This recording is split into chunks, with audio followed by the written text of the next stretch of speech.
Okay, everyone, I would like to present our study and case study of food, especially rice supply to Ibu Kota Nusantara or IKN.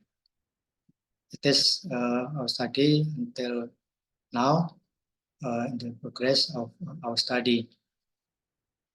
In our presentation will be described in four parts in the context of and framework of our study. Is I will present for myself, and then in second, climate and rice production will be presented by Dr. Triwahyuadi, and I will present again about the rice distribution, market mechanism, findings, and adaptation strategies. And Dr. Muhammad Muhtar will present the recommendation of JICA investment strategy. IKN is lying in East Kalimantan Province and officially enacted by the government of Indonesia by law of number 3 of 2022 and later amended by the law of 21st of 2023. IKN itself located in a part of Penajam Pasar Utara Regency and the other part of Kutai Kartanegara Regency, and covers an area of 2,052,000 hectare, and as well as coastal water area in surrounding IKN. And IKN covers two parts, two parts of the land. Is the first is about the core area, and second is a development area or pengembangan IKN. The main problem is that in IKN will be relocation of the capital city from Jakarta to IKN, and followed by the huge population movement by targeting around 1.9 million people until the end of 2045. And currently, the grand design of food security in IKN is being developed by Ministry of Agriculture and support to the master plan of IKN. So this study aims to contribute to strengthening the grand design of food security developed by the MOH, especially in anticipating the potential impact of climate change in the future. So the rice concern is about the food security and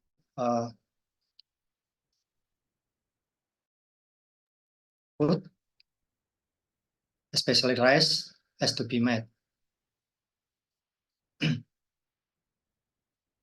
The climate change impact will seriously affect the livelihood and natural resources in IKN, so that the planning process for food security in IKN requires climate proofing of the food security system. So this study will present the result of our study in IKN and could be used as a basis for recommending future investment strategies. The established condition of in IKN, there is a rice field about 1,000 hectare and will produce rice about 2,600 tons. But the population now recently is about 147,000. So there's demand on the rice about 12,000 tons. So there is negative balance of rice, about 9,400 tons. This is our finding now, that the current rice production can only meet about 22% of the rice consumption. It is the current situation, and then we will extrapolate to the projection of this in the 2045 period in the development of IKN. This is the rice supply chain currently, indicating that there are only production in Spaku subdistrict in IKN only 5%, and also production in Babulu subdistrict nearby the IKN, and the rest about 85% coming from other place, other region, including from Kalimantan and also from East Java and South Sulawesi by the ports of Samarinda and Balikpapan. This is the geographical and climate characteristic of IKN region, that in general, annual precipitation and temperature compared of average pattern, seen that annual rainfall variation as mixed annual and semi-annual cycles with high values of monthly rainfall through November and May period, but little decrease in February. But on the other hand, the temperature variation markedly semi-annual and around March and October.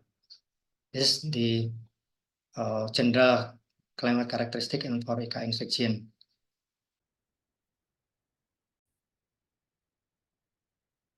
In this study, we will investigate the impact of climate change to food security, especially on rice security for IKN, and will follow the framework of food security divided by the Food and Agriculture Organization of the United Nations. And there are three dimensions of the food security framework we follow. And there are stability, availability, and accessibility dimension. But the utilization dimension will not be studied here, because we focus on the quantification of quantification aspect of this study, food security. The climate change impact will influence the stability dimension in the context of negative impact of climate change that will potentially disrupt or decline the rice production. And the availability also impacted by the climate change, because from the production declining, and will impact on the availability of this dimension. Also, the climate change will have impact on accessibility, on the transport, logistic routes of the rice from region that have potentially supply to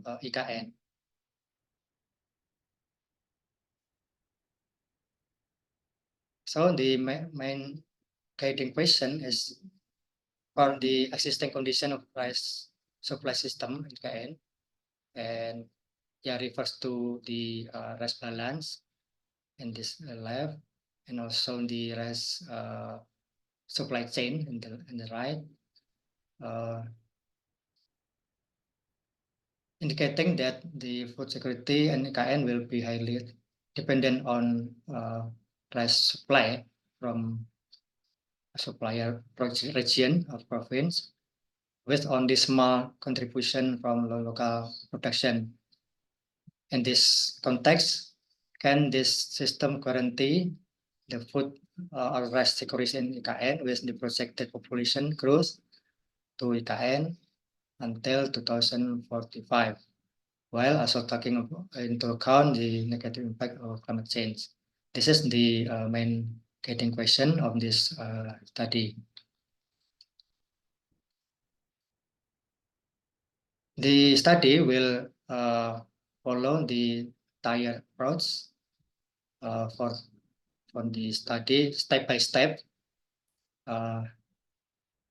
starting with we focus study on IKN itself, consider the domestic production and that on the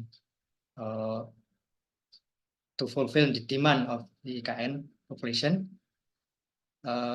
without additional supplies from partnering region province. Yes, we analyze the tier and also will investigate the potential disruption from the climate to the rice production in KN. Then in the tier 2, we include the supply of rice from Kalimantan and as the surrounding region from IKN. Yeah. In this scope, IKN will rice demand on IKN will be supplied from the region in Kalimantan.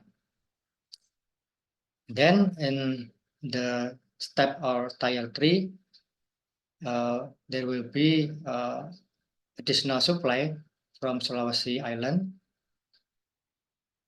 including the supply from Kalimantan, will contribute to food security or rice security and IKN. And finally, in the tier 4, we also study a portion of Java as one of biggest rice production in Indonesia will also have supply to IKN.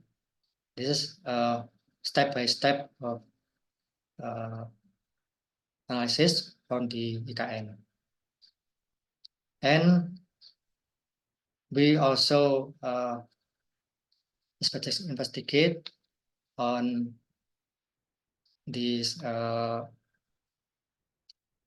indicator of this dimension of FAO to each of a tier, and will ultimately analysis and minimum stock requirement in IKN. This represent the rice buffer stock to IKN that will guarantee the food security in IKN. This is this, and finally we will input to the JICA enforcement strategy to develop the climate proofing or adaptation strategy to make the climate proofing for the food security or rice security for IKN. Thank you.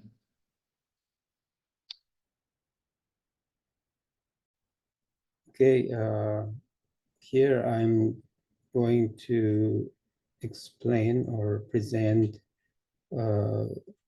some results of our study concerning the rice production and its relationship with climate in Kalimantan, Sulawesi, and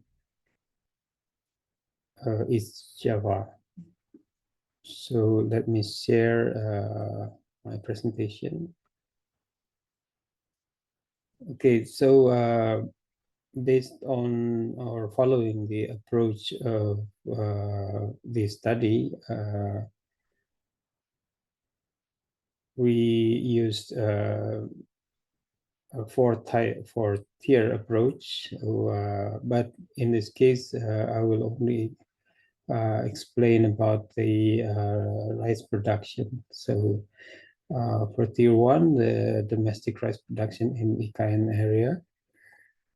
Tier 2, rice production in South Kalimantan. A little bit in the report, we discuss a little bit about the North Kalimantan. And tier 3 is the rice production in the South Sulawesi, with also some discussion on the Central Sulawesi. And tier 4 is focusing on the rice production in East Java province. Okay, so the domestic rice production in Ikayan area, the current situation, established rice field is only about 1,000 hectares, and the rice production is about 2.7 thousand tons in the form of consumer rice. So in the draft of the food security grain design prepared by Ministry of Agriculture, there will be an extensification, meaning new establishment of rice field, and in 2045, the extension of rice field will reach 8,400 hectares, and the rice production will be 20,300 something tons in the form of consumer rice. But this program will depend on two critical success factors. First is land suitability, and the second is climate suitability. For the land suitability, we have investigated that the land for rice field actually is not very suitable. So it is the lowest land stability class for rice field, or S3. And there are two main factors which are high acidity of the soil, and also the drainage characteristics of the soil, which make the suitability class fall into the lowest S3 class. And for the climate suitability, we investigated by using our newly developed method, and found that the currently practiced planting season, which is the in April for the dry season planting, and in November for the wet season planting, actually the dry season planting in April is relatively good for planting, but the November planting is less suitable for planting rice. So by looking at the index we developed, it should be actually more suitable when it's shifted to earlier period.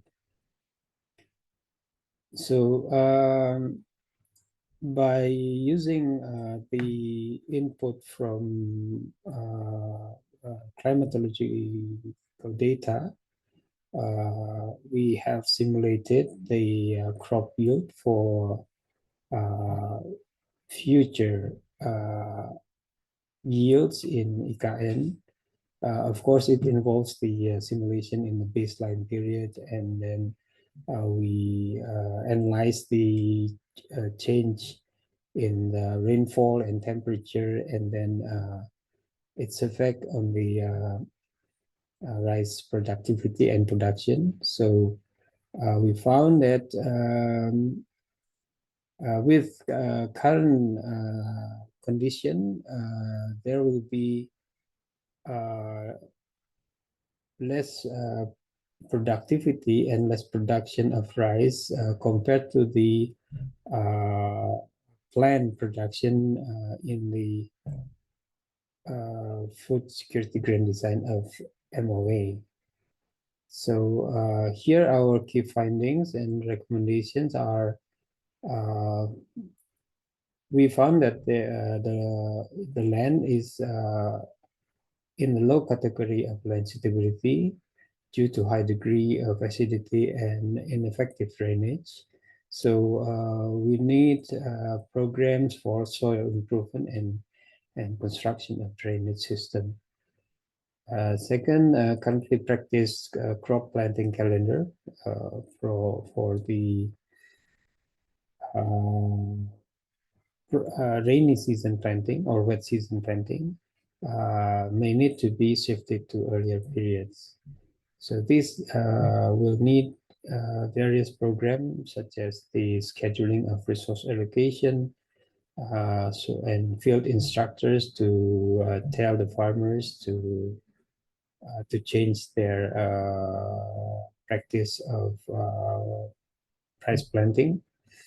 And irrigation system is also crucial to make rice production more stable and steadily grow to targeted amounts in 2045.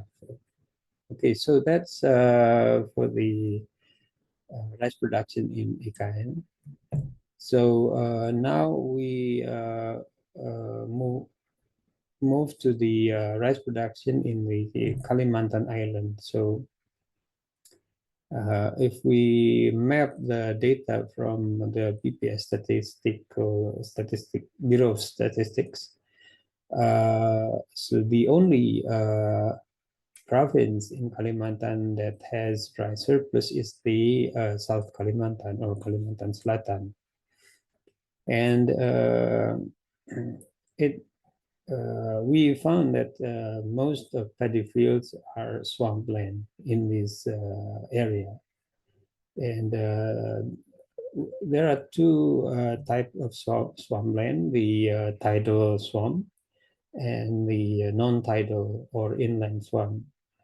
So yeah, and the distribution of these rice fields in this region, according to Regency, we found that, for example, the Barito Kuala has the largest non-tidal swamp. It's purely purely tidal, and the non-tidal swamp is concentrated in the Hulu Sungai Utara, while some area like Banjar has combined or a hybrid tidal and non-tidal swamp paddy fields. In total, the total area of of paddy fields are, the tidal swamps are larger, but the non-tidal swamp also has a large portion. Okay, so in this area, we found different characteristics of planting season and which will affect the production. So in the area dominated by tidal swamp, the planting season is concentrated in the rainy season or the wet season, while in the Hulu Sungai Utara, which is dominated by the inland swamp, the planting season is concentrated in the dry season. So it's kind of contrast of the condition, because in the inland swamp, they need to wait for the water to recede to get some area for planting rice. But in the tidal swamp, they need freshwater flux to lessen the salinity, for example. So this is just our interpretation, and we need to study more about these swamp paddies. And response to a condition like ENSO, La Nina, is also different for the inland swamp and the tidal swamp. In inland swamp, the tendency is to increase the production during the El Nino, for example, because the rainfall is decreased, and there are more land to plant rice. But in the tidal swamp paddies, the tendency is to increase the production during the weather condition. So probably La Nina is more favorable in these tidal swamp fields. So there is some difficulty to make the projection of rice production in this area, because there is not yet a model to simulate the crop yield in the swampland. But using empirical method, we see that the correlation between rainfall deviation and the production, especially in the wet season, is quite linear here. But in the dry season, it spreads more. But anyway, we can use the statistical correlation to estimate, roughly estimate the variation of rice production in the area. So basically, the wet season is more stable, but the dry season production is more fluctuative. So this is because of the climate variability effects is more pronounced in the dry season. So our key findings and recommendation in the tier 2 is, in general, A substantial amount of land remains unplanted, so approximately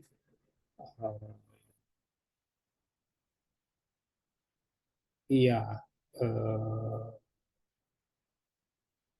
more than approximately yeah, I don't know, the number is probably not correct, but maybe about 100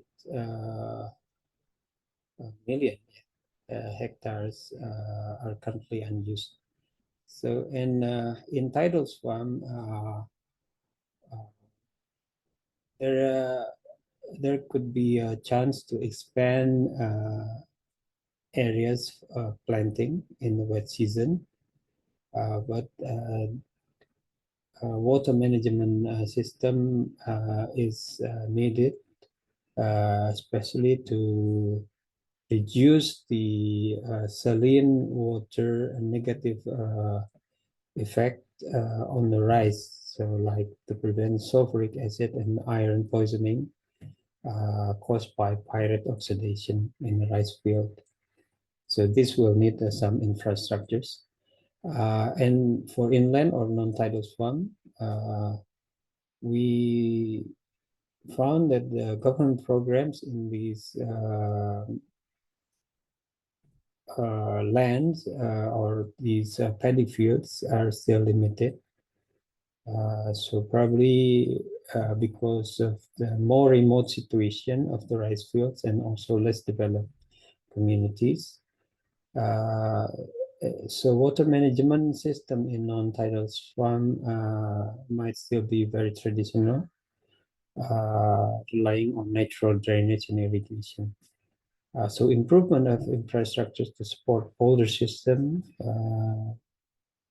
especially to manage floods, is important. And provision of production input, seeds, fertilizers, pesticides, etc., to encourage broader rice planting in medium and deep non-tidal swamps or is necessary. So then moving on to the rice production in the nearby South Sulawesi province. If we look at the data of rice production in Sulawesi, so almost all of the provinces are a surplus of rice, except the North Sulawesi. But the South Sulawesi has the largest surplus of more than 2 million tons. Yeah, yeah. We found that the food estate program in Talaga village in Donggala has been planned but not established. Oh, I think I missed to explain that in the Kalimantan also the food estate program is also planned for the North Kalimantan province. So similarly, it's planned for the Central Sulawesi, but not established yet. So we focus on the production of the South Sulawesi, and we made the projection, which and the results shows that the projection will be relatively stable until 2045. Although the temperature rise is greater in the wet season. So the rainfall variability has no large effects on the productivity. And the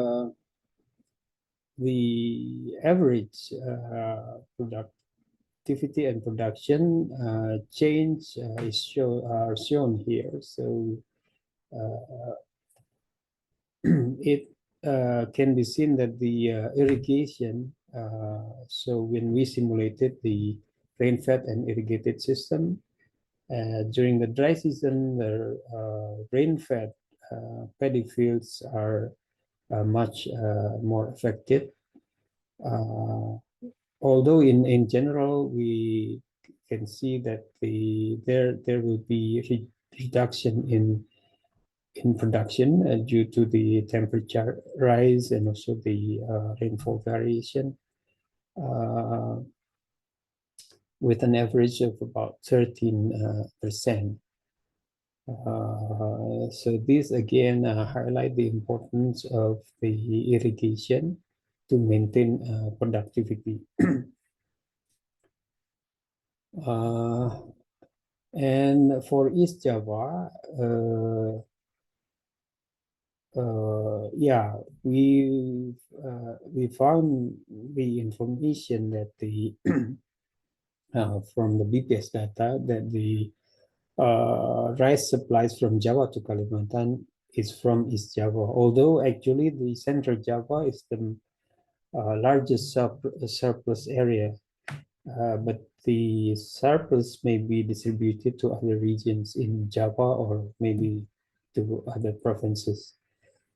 And similarly, we have simulated the productivity and production in the East Java, and found that there are large difference in productivity chains. So in in East Java, the dry season is more severe. So the reduction of crop yield in East Java is larger than the wet season. And again, in this analysis, we see that the average decrease in production is about 20% until 2045. And the decline is more severe in the rain-fed system and in the dry season.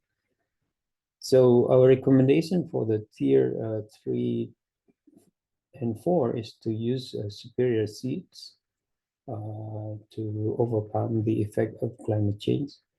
And farmers need to implement the more efficient irrigation, and the government need to enhance irrigation infrastructures. And this is also important, although we do not discuss in more detail. Land conversion is quite large in Java, so there we need more regulations to inhibit this rice field conversion. And last one is the advanced weather and climate forecasting. So to have better agricultural forecasting and crop calendar to avoid misplanting, something like that. So thank you. I think we just presented all of our current results concerning the study of rice production in IKN, South Kalimantan, South Sulawesi, and East Java. Thank you.